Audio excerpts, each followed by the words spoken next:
5 tempat ini diyakini ada, karena azab Allah.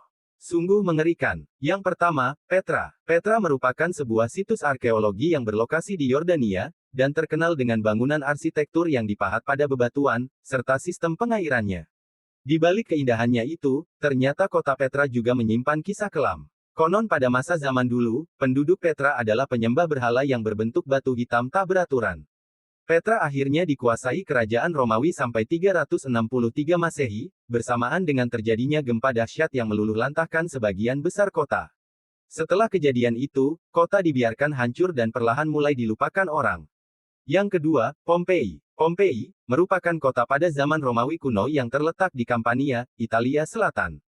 Diyakini sebagai kota maksiat yang pernah diazab Tuhan berupa letusan gunung Vesuvius pada abad 79 Masehi, hingga akhirnya terkubur selama 1700 tahun.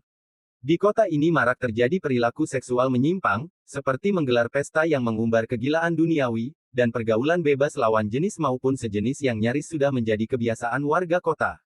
Yang ketiga, Laut Mati. Dalam berbagai penelitian yang dilakukan, peristiwa, atau lokasi kejadian diazabnya kaum Lut adalah di kota Sodom yang sekarang dikenal dengan nama Laut Mati. Dikisahkan umat Lut dihancurkan dengan cara dijungkir balikkan, lalu dihujani dengan batu belerang yang terbakar secara bertubi-tubi.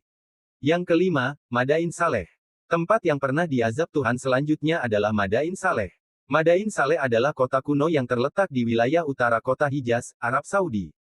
Konon kaum Samud yang mendiami Al-Hijr diazab oleh Allah dengan satu suara keras yang menggelegar, hingga mati bergelimpangan di rumah-rumah mereka. Azab tersebut diturunkan sebab mereka menolak seruan Nabi Salih, yang mengajak mereka meninggalkan penyembahan berhala, dan karena membunuh unta Nabi Salih. Yang kelima, Laut Merah. Mungkin kisah ini adalah kisah yang paling legendaris dan diketahui banyak orang. Kisah Nabi Musa yang membelah lautan, lalu menenggelamkan Firaun dan bala tentaranya sampai ke dasar.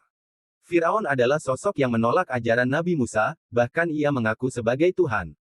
Pada suatu ketika, Nabi Musa dan para pengikutnya dikejar oleh Firaun dan bala tentaranya.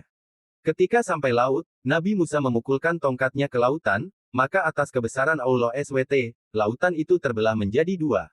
Kemudian Nabi Musa dan para pengikutnya bisa melewati laut itu dengan mudah. Tetapi saat rombongan Firaun melintasi laut tersebut, seketika laut itu pun kembali seperti sedia kala. Lautan menenggelamkan Firaun dan bala tentaranya tanpa sisa,